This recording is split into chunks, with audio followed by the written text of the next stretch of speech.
Hi friends, I'm Vivek and welcome to my channel VN Tutorial. Friends, have you ever thought why the English of native speakers looks so fascinating and impressive? दोस्तों, कभी आपने सोचा कि जो native speakers होते हैं, English जिनकी मातृभाषा होती है, क्यों उनकी इंग्लिश impressive, आकर्षक और असरदार होती है? I just tell you. Friends, they use more idioms, phrases, phrasal verbs than single words in their speaking and writing. Whether it's formal or informal. दोस्तों, वो अपने स्पीकिंग और राइटिंग में चाहे वो फॉर्मल हो या इनफॉर्मल, उसमें idioms, phrases, phrasal verbs का प्रयोग सिंगल वर्ड्स की तुलना में अधिक से अधिक करते हैं. So today in this video, I've specially got some daily uses, idioms and phrases. आज मैं आपके लिए इस वीडियो में कुछ रोज इस्तेमाल होने वाले idioms और phrases लेकर आया हूँ. तो अविलंब शुरू करते हैं, बिना देर किए हुए शुरू करते हैं. अब ये जो मैंने कहा अविलंब, बिना देर किए हुए, इसको हम इंग्लिश में कैसे कहेंगे? इसके लिए हम यूज करेंगे without further ado, without more ado. Let's see the example. अविलंब क्लास को शुरू करते हैं. Without further ado let's start the class. बिना देर किए हुए मैं आपको पढ़ाने जा रहा हूं. Without further ado I am going to teach you. जब कभी भी हम किसी से कोई काम करवाना चाहते हैं नम्र निवेदन के साथ, तो नॉर्मली हम यूज करते हैं प्लीज. ये तो वो लोग भी यूज कर लेते हैं जो इंग्लिश नहीं जानते. प्लीज़ के अलावा हम और क्या कह सकते हैं? लेट्स सी, जैसे मुझे कहना है कृपया मुझे एक गिलास पानी दें, तो मैं कह सकता हूँ can you give me a glass of water please? Will you give me a glass of water please? Could you give me a glass of water please? Would you give me a glass of water please? Would you be kind enough to give me a glass of water? Could you be kind enough to give me a glass of water? Would you mind giving me a glass of water? Do you mind giving me a glass of water? यहाँ पे mind के बाद हम verb के साथ ING लगाएंगे. इन सब का मतलब है मुझे कृपया एक गिलास पानी दें, या फिर क्या मुझे एक गिलास पानी दे सकते हैं.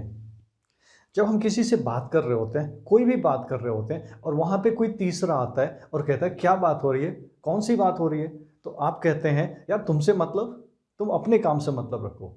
यहाँ पे हम कहेंगे माइंड योर ओन बिजनेस. जब आपसे कोई कुछ पूछे, कोई भी सवाल, जैसे आपकी खूबसूरती का राज क्या है, आपके अच्छे हेल्थ का राज क्या है, अयोध्या इशू के बारे में आप क्या कहते हैं, और आप उसका कोई जवाब नहीं देना चाहते, तो आप कहते हैं कोई टिप्पणी नहीं. इंग्लिश में कहेंगे नो कमेंट. जैसे मैंने पूछा आपकी खूबसूरती का राज क्या है, what's the secret of your beauty, आप कहिए नो कमेंट. आप अयोध्या इशू के बारे में क्या कहते हैं, नो कमेंट. जब हम किसी को कहते हैं किसी बात के लिए कि वो महत्वपूर्ण नहीं है, उसके बारे में चिंता करने की कोई बात नहीं है. जैसे मेरा जन्मदिन है, मेरा दोस्त मेरे जन्मदिन पे बिना गिफ्ट के आ गया, अब वो अफसोस कर रहा, मैं कहता हूँ यार चिंता की कोई बात नहीं, never mind, you came, that's important for me, forget it, leave it. कभी कभी ऐसा होता है कि आपसे कोई कुछ पूछता है और आपके पास उसका कोई जवाब नहीं होता, तो आप कहते हैं यार पता नहीं, भगवान जाने. जैसे मैंने पूछा कोरोना कब खत्म होगा, तो आप कहते हैं यार पता नहीं, भगवान जाने. यहाँ पे कहेंगे God knows, God knows when corona is going to be over. आप क्लासरूम में हैं या घर में हैं, आप भाइयों के साथ या दोस्तों के साथ या क्लासरूम में बैचमेट्स के साथ, क्लासमेट्स के साथ आप बैठे हुए हैं, और टीचर आते हैं, पेरेंट्स आते हैं और पूछते हैं क्या हो रहा है, क्या चल रहा है, तो इंग्लिश में कहेंगे व्हाट्सअप, व्हाट्स गोइंग ऑन. किसी को सलाह देनी है, किसी को अपनी बात कहनी है, तो हम कहते हैं यार मेरी बात मान. जैसे बाहर बारिश हो रही है, अगर वो जाएगा तो भीग जाएगा, बीमार पड़ जाएगा, तो आप कहते हैं मेरी बात मान, बाहर बारिश हो रही है, मत जा, बीमार पड़ जाएगा. तो आप कहते हैं take my word, it's raining outside, don't go outside, you will get wet and fall ill. आपको कहना है कि आपकी बात का कोई बुरा न माने, आपकी बात कोई दिल पे ना ले। तो आप कहते हैं यार मेरी बात का बुरा मत मानना, मेरी बात को दिल पे मत ले। Don't take my word otherwise, don't take it to your heart. जैसे मेरा फ्रेंड मुझे इनवाइट कर रहा और मैं कह सकता हूँ यार मैं कल नहीं आ सकता, बुरा मत मानना, दिल पे मत लेना। तो मैं कहूँगा डोंट टेक इट अदरवाइज या don't take it to your heart, tomorrow I am unable to come, I am sorry. बहुत दिनों बाद आपका कोई दोस्त, आपका कोई रिलेटिव आपसे मिलता है, तो आप कहते हैं यार बहुत दिनों बाद मिले, बहुत दिनों बाद दर्शन हुए। तो इसे इंग्लिश में कहेंगे लॉन्ग टाइम नो सी। तो एग्जाम्पल देखते हैं, long time no see, where were you. अक्सर जब हम किसी से मिलते हैं तो हम उसका हाल चाल पूछते हैं। हिंदी में कहते हैं कैसे हो आप, क्या हाल है। तो इंग्लिश में नॉर्मली हम यूज़ करते हैं हाउ आर यू, बट इसके लिए हम और कुछ कह सकते हैं। For example how are you doing, कैसे हैं आप, क्या हाल है आपका। अगर मुझे पूछना है आपके पापा कैसे हैं, आपके पापा का क्या हाल चाल है, तो कह सकते हैं house your father doing, mummy कैसी है आपकी, हाउस योर मदर डूइंग। हमें कहना है कि तुरंत अभी के अभी किसी काम को करना है, तो इसके लिए हम इंग्लिश में कहेंगे in no time, in next to no time, at once, on the spot.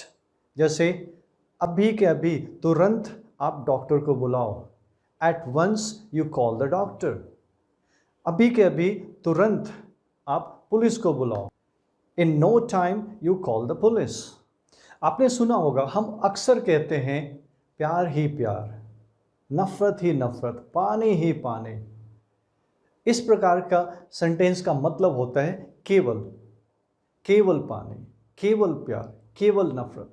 हम इसे इंग्लिश में कहेंगे नथिंग बट। जैसे मेरे दिल में आपके लिए प्यार ही प्यार है, I have nothing but love for you. मेरे पास नॉलेज ही नॉलेज है, I have nothing but knowledge. Ganga में पानी ही पानी है, there is nothing but water in the Ganga. आप जो हासिल करना चाहते हैं उसकी कोई सीमा नहीं है, उसकी कोई लिमिट नहीं है। तो हम इंग्लिश में कहते हैं the sky is the limit.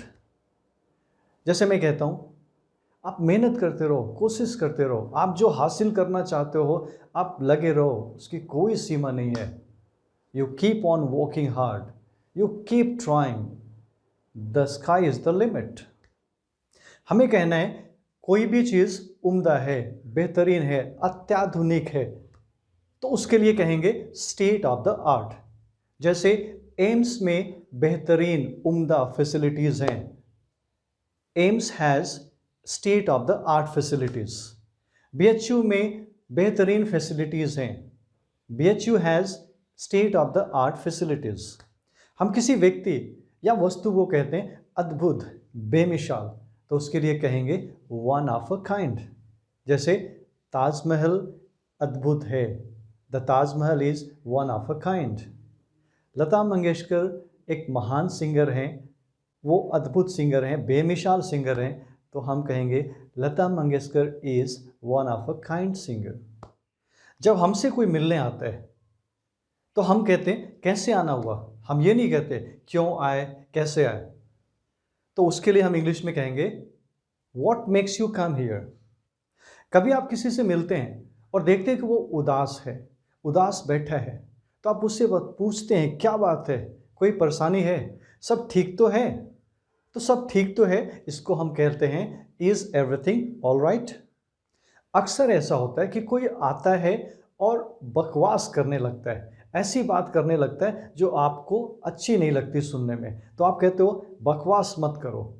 English में कहेंगे do not talk rubbish, do not talk nonsense. यहाँ पे डू नॉट को हम शॉर्ट में कह सकते हैं डोंट, यानी कि don't talk rubbish, don't talk nonsense.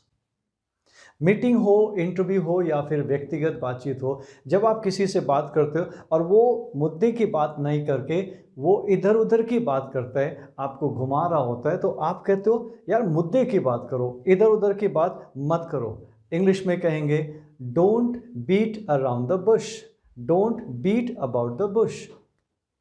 जब हम किसी से नाराज हो जाते हैं, गुस्सा हो जाते हैं और उसे कहते हैं उस जगह से जाने के लिए, तो हम कहते हैं निकल जाओ यहां से। तो इंग्लिश में नॉर्मली हम यूज करते हैं गेट आउट। देखते हैं गेट आउट के बदले में हम और क्या क्या कह सकते हैं। हम कह सकते हैं get the hell out of here, get out of here, get out from here, get lost. जब कभी किसी व्यक्ति या वस्तु से हम परेशान हो जाते हैं, तंग आ जाते हैं, ऊब जाते हैं, तो हम कहते हैं यार मैं इस चीज़ से तंग आ चुका हूँ। जैसे आजकल हम सब कोरोना महामारी से तंग आ चुके हैं, तो इसके लिए हम कहेंगे fade up with, sick of, tired of, board with. तो हम सब कोरोना महामारी से तंग आ चुके हैं। We are fed up with this corona pandemic. जब कभी हम किसी काम को करते करते थक जाते हैं, तो नॉर्मली हम कहते हैं यार मैं बहुत थक चुका हूँ, आई एम सो टायर्ड। तो टायर्ड तो एक कॉमन वर्ड है, बट टायर्ड की जगह पे हम और क्या कह सकते हैं? हम कह सकते हैं I am so exhausted, I am very, I am worn out. जब किसी चीज़ की कोई कमी होती है, तो कमी बताने के लिए हम यूज़ करेंगे lack of, short of, run short of. जैसे मेरे पास पैसे की कमी है, I am short of money, I am running short of money, I have lack of money. हम सबके पास समय की कमी है, we are short of time, we are running short of time, we have lack of time. जब हम बहुत खुश होते हैं, तो अपनी खुशी का इजहार करने के लिए हम इंग्लिश में कहते हैं I am very happy, I am so happy. इसको हम और दूसरे तरीके से कह सकते हैं I am in seventh heaven, I am on top of the world, I am on cloud nine, I am thrilled to bits, I am over the moon. Well friends, तो इस वीडियो में बस इतना ही। I hope you enjoyed this video. आगे भी मैं आपके लिए इस प्रकार के वीडियो लेकर आऊँगा। आपको ये वीडियो कैसा लगा अपने कमेंट बॉक्स में ज़रूर लिखें, शेयर करते रहें और प्रैक्टिस करते रहें। Take care, bye bye.